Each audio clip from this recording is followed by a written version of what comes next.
Hello, we are doing the Pennine Way again. This is part two of I'm going to say 24. Neil? Yes. How many? 24. 24. Neil, we're starting this walk and Neil's going to apologise. I'm very sorry. Why are you apologising, Neil? Because I left my car keys in Shane's car last time, so we didn't do this part of the walk. And how far are we walking now because Neil did that? 12 kilometres. Yeah. Sorry. So this is backwards. Yeah. Let's make this part 1B rather than part 2. Yes, 1B, part 1B. So we've just parked the cars, Snake Pass over there. We're going to head back to Kinder Downfall, and then back to the car, and then to Blicklow over there.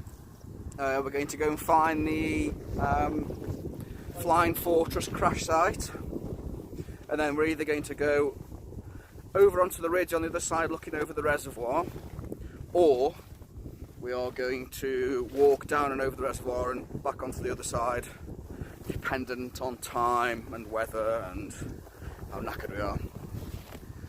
So we'll check in a bit later. Bye! Bye!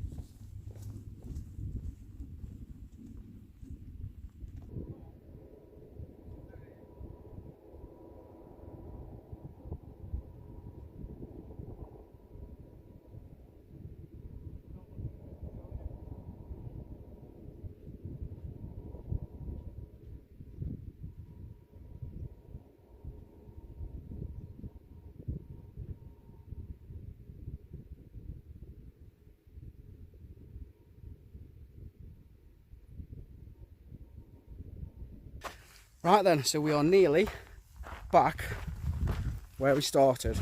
Nearly. Another 20-minute walk. There's Kinder Reservoir down there, if you can see it. We've just got to the main plateau-y bit, and it's just over that way, if you can see. It's on the path over there.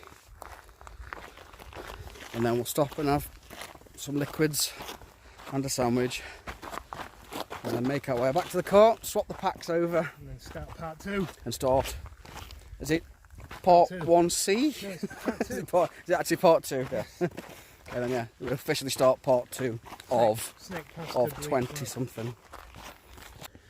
Right then, we are back at our original camp spot.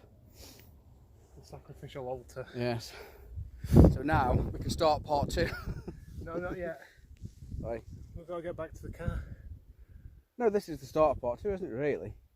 Because anything we do now, going that way, we're going the right way, aren't we? So. Technically done it. Yeah, but we're going the wrong way though. This is true. So it's either the start of part 2 or when we get back to the car. No, this is the start of part 2. Welcome to the start of part 2, guys. Like and subscribe. Yes. Yeah, like and subscribe. If you want to see more of this zany content, on car key James, etc. Yes, no forgotten car keys.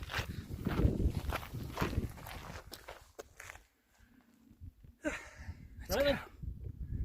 Part 2.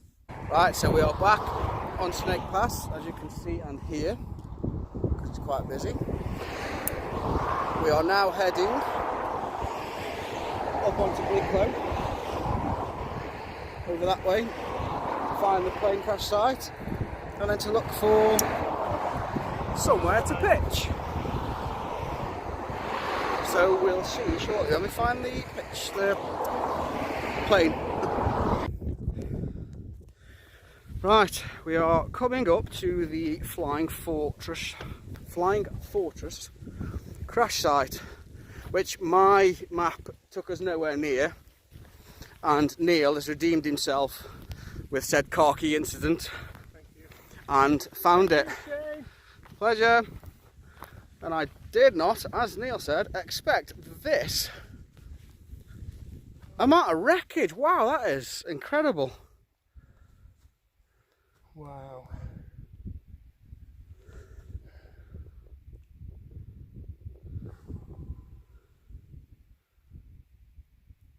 That is some hefty impact. I mean, look at the shine on some of this.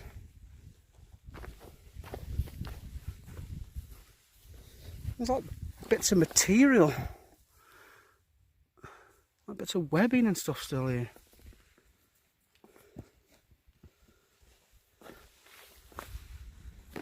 Oh, well, look at the shine on that.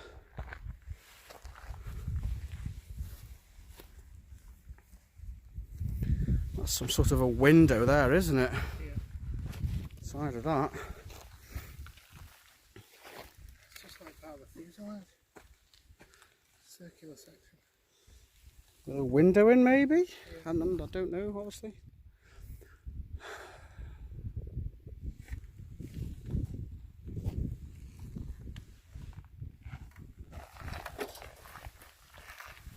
Got a nose cone or tail cone there.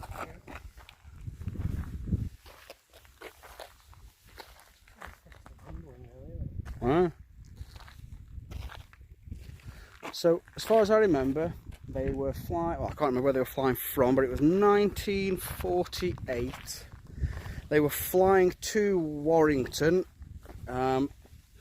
complement of 13 crew, all Americans. They were due to go home literally 3 days after this. And I think they just, either altimeter just cocked up, or they were just missed or something like that. They aren't the first plane to crash into Kinder Scouts in the surrounding areas. Bit of one of the wheels here.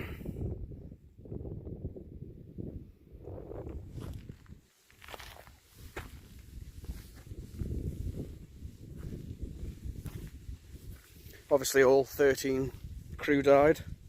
And apparently, if I remember rightly, there was actually a mountain rescue exercise going on at the time in the area. And they heard it and saw all the flames, but obviously everyone was dead when they got here.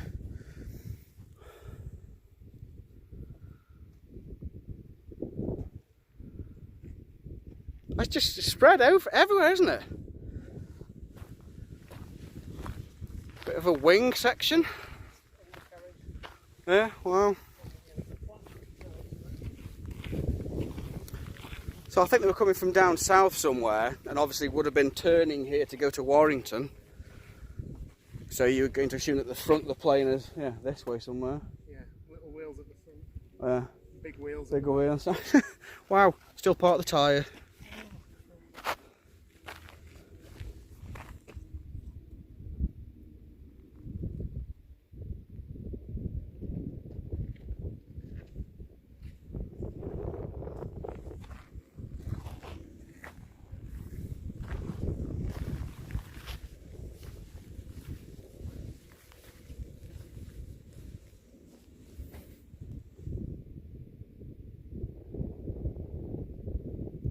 Incredible.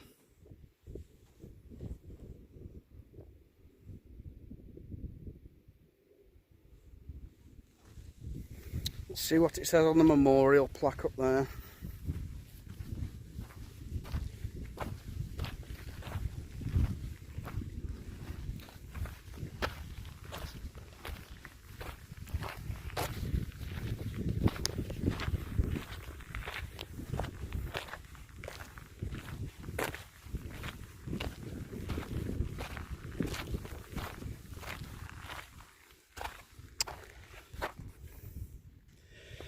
Here lies the wreckage of B-29 Super Fortress, overexposed, of the 16th Photographic Reconnaissance Squadron, USAF. Tragically crashed whilst descending through cloud on 3rd November 48, killing all 13 crew members. Aircraft was on a routine flight from RAF Scampton to American AFB Burntwood. It is doubtful the crew ever saw the ground. Memorial laid by 367 Air Navigation course of RAF Finningley on the 12th of November 88. I mean, just even on the diagram there, the size of the plane. That is one hefty plane. I mean, the impacts, yeah, they would have all been killed on impact. It must have been an almighty clatter. Wow.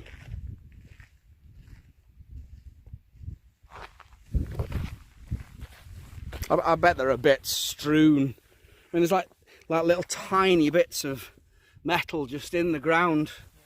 Bits of glass, like little tiny bits of glass. It's incredible, isn't it? Of course, not taking a single piece with us, because that would just be just ridiculous. So Neil, put that wheel down. And that is a trig point. Well, yeah, exactly. I think I've spent more time videoing this than anything else, so I will stop now. So we are on the final descent, sort of, to try and find our pitch spot. Both of our legs are just ticking over now, we're not really thinking about it. Heads down, getting to that point. Tea time. It is tea time. It's pitch time and tea time. The brew. Yes, have a brew. Get brew on. Found a place on the map called Clough Edge. Clough Edge? Clough Edge. Clough something anyway. Clough something anyway. And yeah. So we'll go and pitch up and see what's what. We are pitched.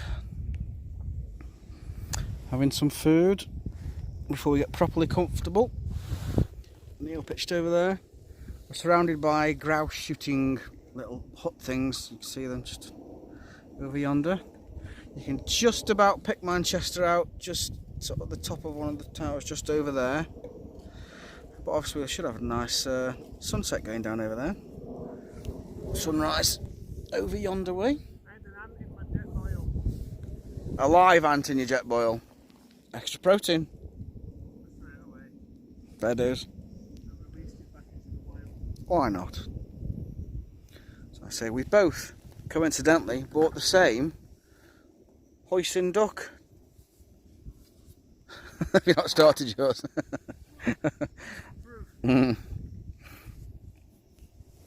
So that's the plan then, eat this food and then get some warmer gear.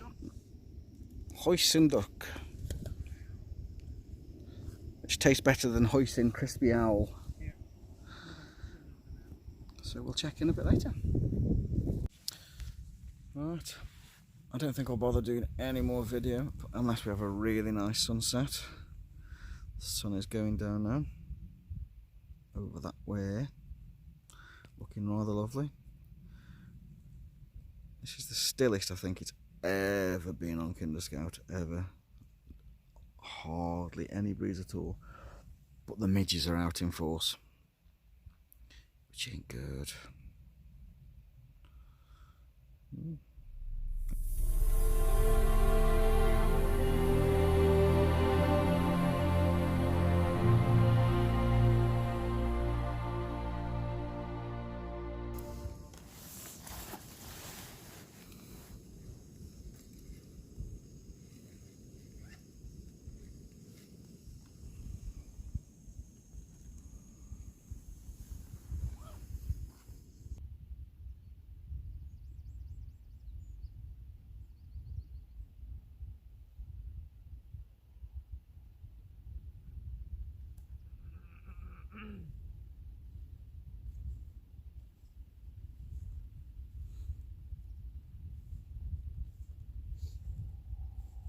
So, need some in the bag?